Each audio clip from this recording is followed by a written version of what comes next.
seem to bring the worst in you out. There's no running away from these things that hold you down.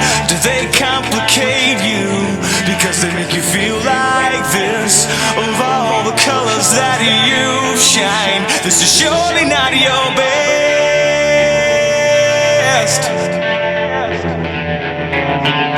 But you should know these colors that you're shining on. Shining on the best colors that you shine. Shining on the best colors that you shine. I know you feel alone, yeah.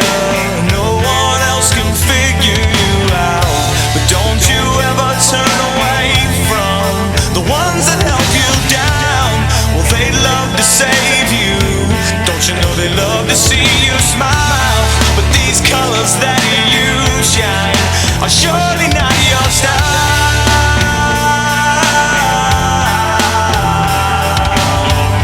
But you should know these colors that you're shining on. Shining on the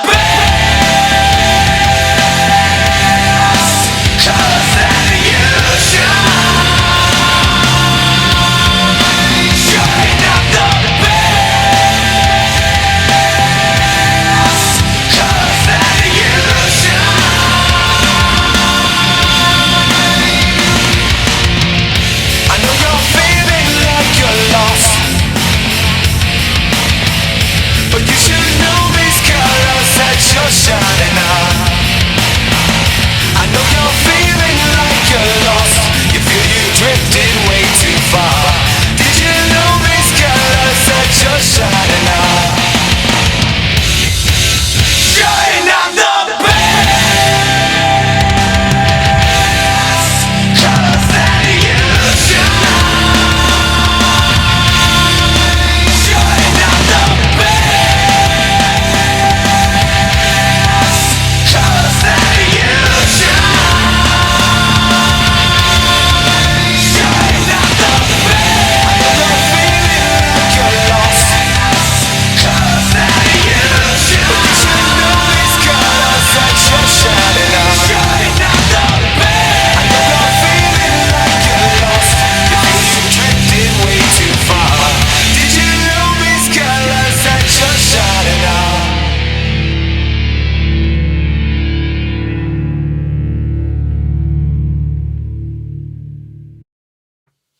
Welcome to the Road Cheetah Project. It's Road Cheetah Boy, and we are back from the episode, and we are here to finish off the villains portion of Gohan. Even if you can call the androids villains, I think we touched on that in the last episode. The androids, they aren't villains. They're kids with superpowers, and that gets exposed really quick after this particular fight in the AMV. So hopefully you enjoyed that. Let's get right into this. The Road Cheetah Project, Road Cheetah Boy. Let's do this. So.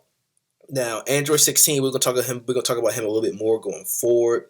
But Cell starts off as this bug, like this nasty little bug. And those episodes when Cell is like creeping around and stalking people and stuff like that, those are actually really, really good episodes in any anime.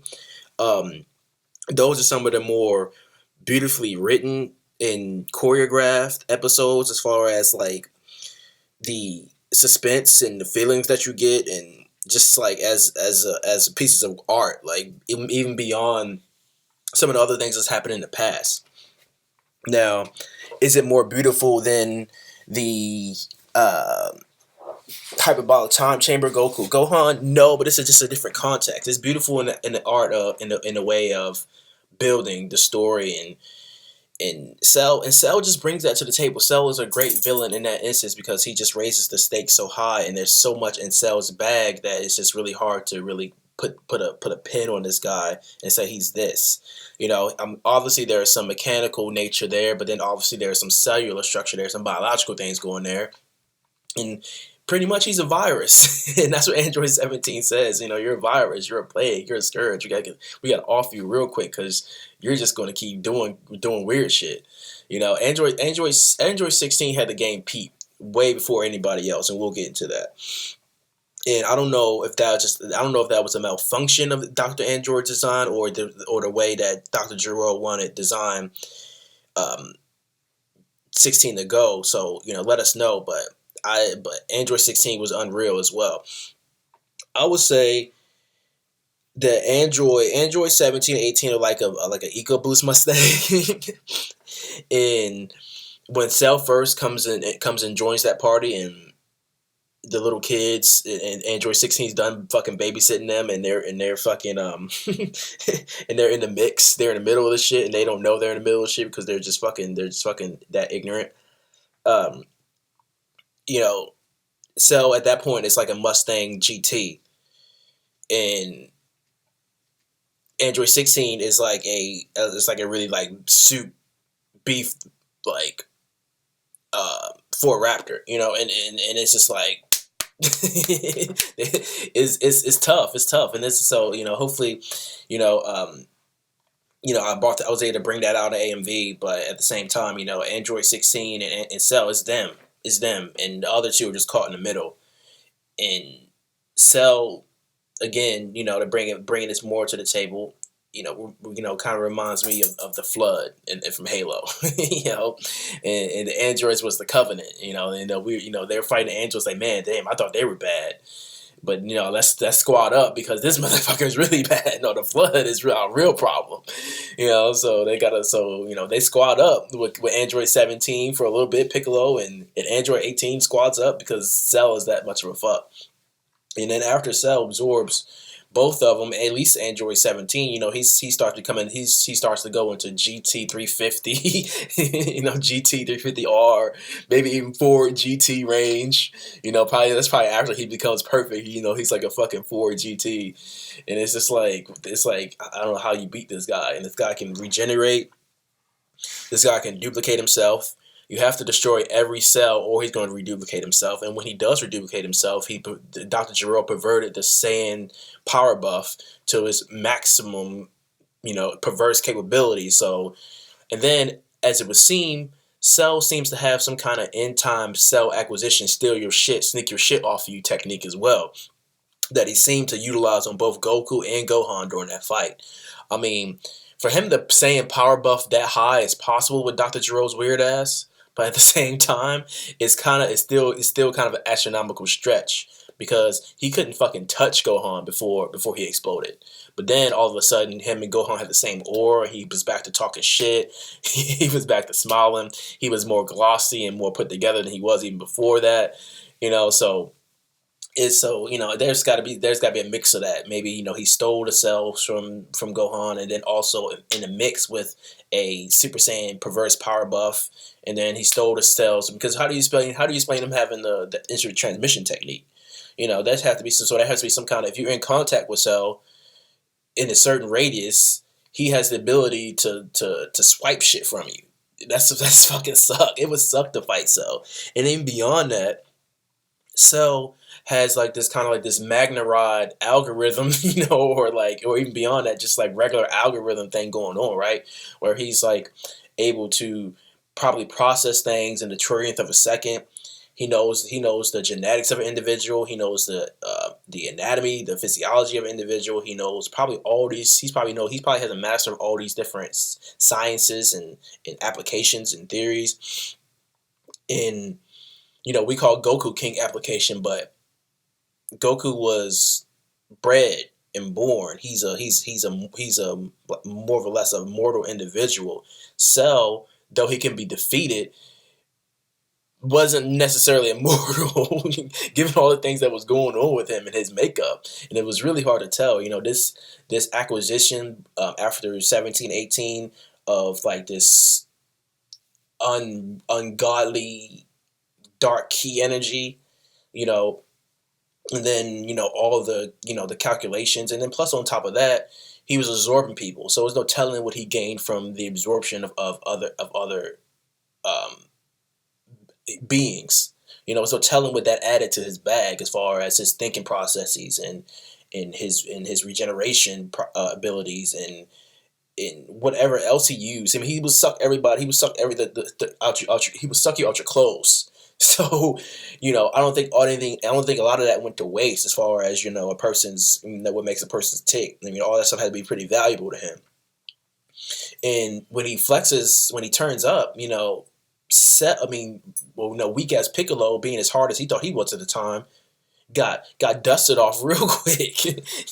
He got smashed real quick because Cell was running through cities, and obviously this gave him something. Now it's not telling exactly what, but you mix all that with the Saiyan genes and the Frieza genes and whatever else Dr. GERO put in all that, and then you just have this unreal villain, and this villain starts off grimy and starts off a dirtbag, but then when he's perfect, he's like this Stanford,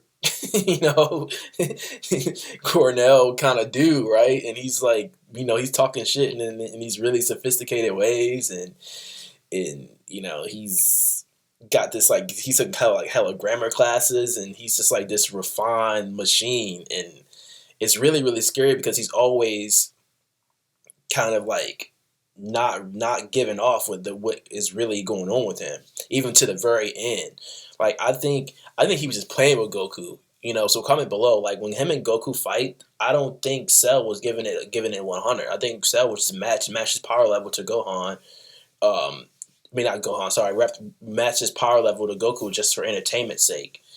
I don't think Goku ever really had a chance of beating Cell like that. But Goku knew that. Goku knew that going in, So he had things just as much figured out as Android 16 did, and we'll get into that. But if we touched on that already, we kind of had, but we'll touch on that a lot more going forward. Now, Dr. GERO, and Dr. GERO is one of the greatest villains by proxy. I mean, obviously it's Cell. But then you can bring Android 16 into it too, but Android 16 doesn't end up. He's more of a hero by the end of it. Cell is a straight villain, but Cell is a villain in a very very different way than Frieza, than Sensui, than Shishio, than a whole bunch of other things. Cell kind of reminds me of what's his name, Trey's Kush Renata, kind of mixed with Frieza, kind of mixed with the Joker, kind of. And then maybe a little bit of Shishio, because Cell just played the game a lot different. He gave them 10 days to prep. Frieza wasn't going to do that. Sensui wasn't going to do that. Shishio would have did that like indirectly if nobody messed with him. But after they burned the Purgatory, Shishio was like, all right, let's settle this shit. Y'all getting on my nerves. But Cell was just like, I want the best competition possible. So you guys, because Cell had that competition drive too. Frieza didn't have the competition drive. Frieza had a complex. He had a little kid complex. He had a sissy complex. He had a whole bunch of complexes going on, and that made him violently upset when Goku stepped on him. Cell didn't have those things going on. Cell was just wanted to compete, and he wanted to dominate, and he wanted to eat. And he wanted to eat undisturbed, I guess. He wanted to eat as a champion. He wanted to knock everybody off and say he was the best, and then he was just going to go ahead and commence to wrecking the whole universe. Maybe unlocking Boo, who's to say? Whatever on that. I don't even know why I just said that, but Cell brought a lot to the table as a villain, even beyond villainhood. That's the thing. Cell, to me, stretched the boundaries of what a villain could be, because Cell wasn't necessarily super duper vicious until the shit hit the fan. I mean, obviously he was vicious. He wasn't even really all that vicious back when he was that bug, And he started getting weird when he's a WWE one, because I guess he was close to his dream, or his mission, or part of his mission, as he would find out. But when he becomes perfect, he's not villainous. He's a villain, but he's not villainous. He executes in a very efficient, executive kind of way. Whereas Frieza was just a savage and an idiot, by the way. You're not going to outsmart Cell. You're not going to out-Saiyan Cell. You're not going to out-transform Cell. You're not going to out hand to hand Cell, because Cell probably threw a punch, a kick, a key blast, all that stuff to his perfect force, perfect degree, perfect diet. He was a machine. He was a machine that was grown. Who knows what that actually means? And then he had this infinite supply of dark key energy, which freaked Goku and pretty much everybody else, but definitely Goku out. Freaked Goku the fuck out. Every time Cell would do the Kamehameha wave, Goku was like, "Whoa, whoa, homeboy, you ain't got to turn up like that. What the fuck you doing, dog?" And Cell was like, "Man, no, I ain't playing. Like, I was built to get some shit, to knock some shit down. Like, what do you mean, Goku? I ain't chilling on y'all. Like, I gave y'all 10 days, But the energy is so destructive, and he can push it so far, unfiltered as it would seem, or uninhibited, or whatever you want to call it. And it's so dark as it would seem that it freaked Goku the fuck out every time. And he was just like, man, you can't do that. But Cell, being who he was, and started coming to what he was really meant to be doing. Because he wasn't meant to knock off Goku. Android 16 was meant to knock off Goku. By the time Android by the time Cell came up, he wasn't supposed to really ever meet Goku. I don't think. I'm sure he had a lot of Goku in his makeup, but he wasn't supposed to like throw blows with Goku. I don't think that was DR.GERO's design. At least in the present timeline. He wanted Android 16 to do that. Android 16, as we're getting to, was very, very capable of doing that to a very, very scary degree. I mean, he was a full raptor, but Cell was meant to just DR.GERO was like, man, fuck it, I'm on some fuck shit. I got Goku taken care of. Why would not just take care of the whole universe? So let me build some shit that I know can handle that shit. Let me get some Frieza genes over here. Let me get some more Goku genes over here. This, and this. This equation. Okay, sit this in a pot. Let that sit. Then when he wake up, he can get Android 16, Android 17, 18 bitch X. They always talking shit to me, and I don't like it. I got something for their ass. They don't know, but I do.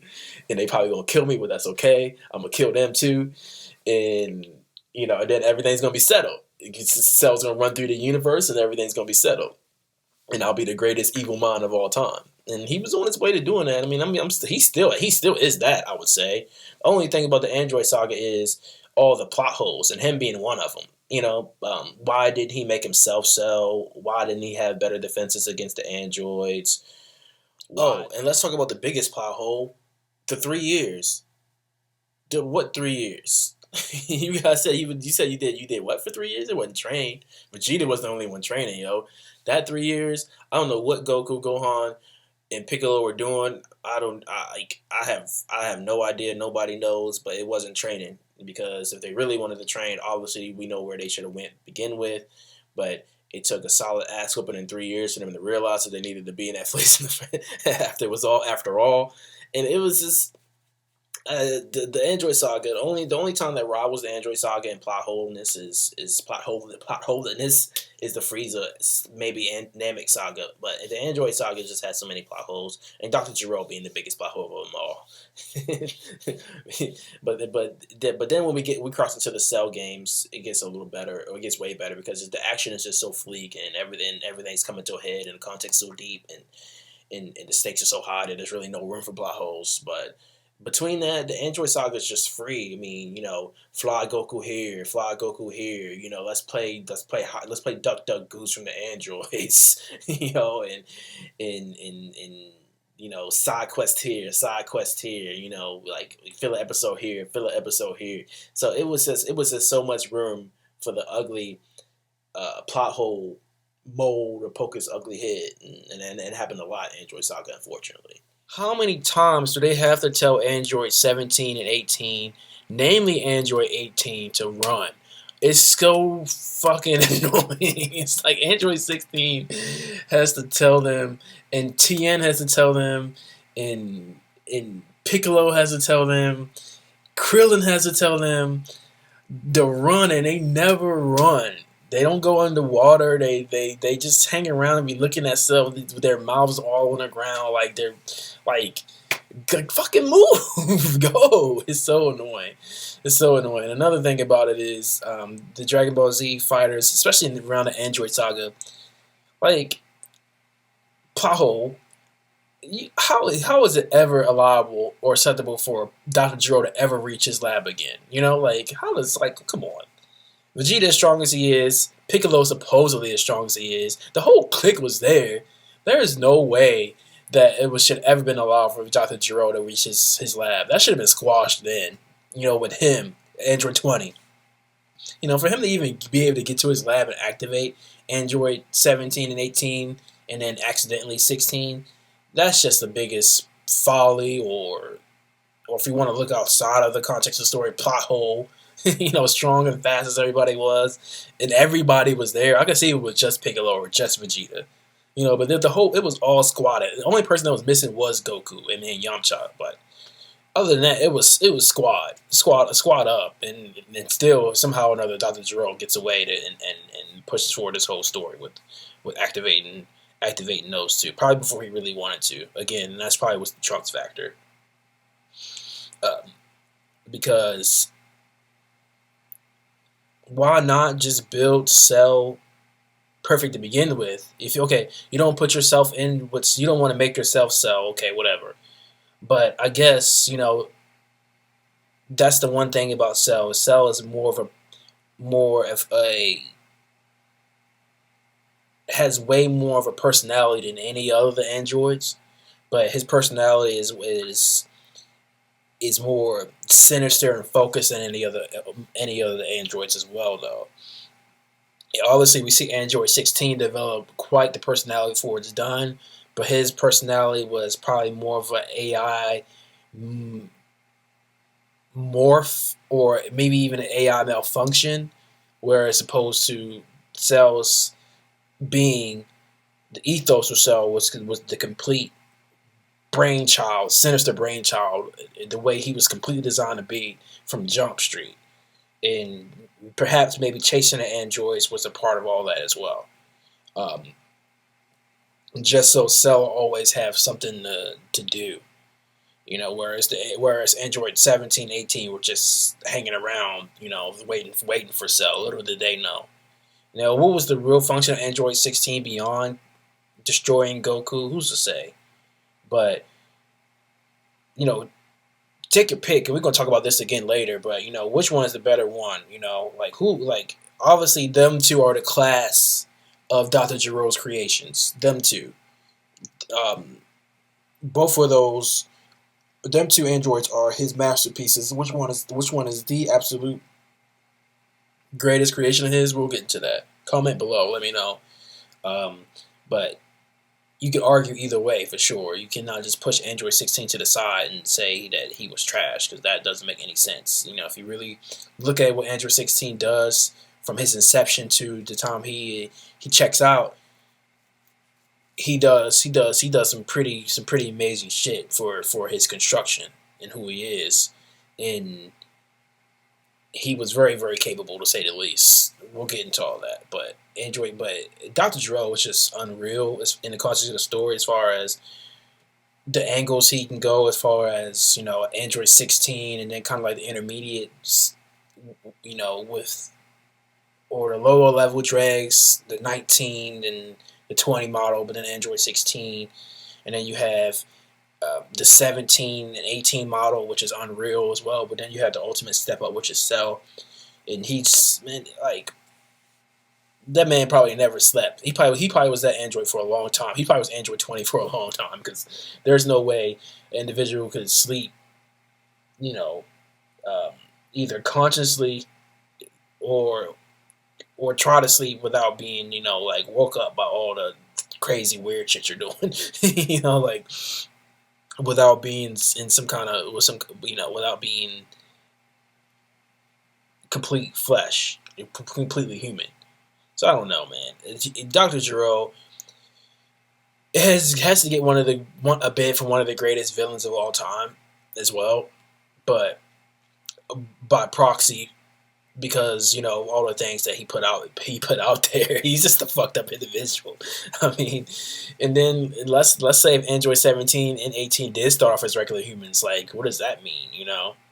And maybe that was the key. So maybe they do run off some kind of like electrical battery, but he found a way to amplify their natural key abilities and somehow transpose that into cell. Um, like I don't know. There's no fucking telling how all that panned out. Especially how you get all the way up to a cell. Who again, who's just ridiculous. Knows everybody's techniques, knows everybody's history, knows the psychology of not even just individuals, but races as a whole. He was able to play Vegeta like that, and then again, what kind of knowledge and power and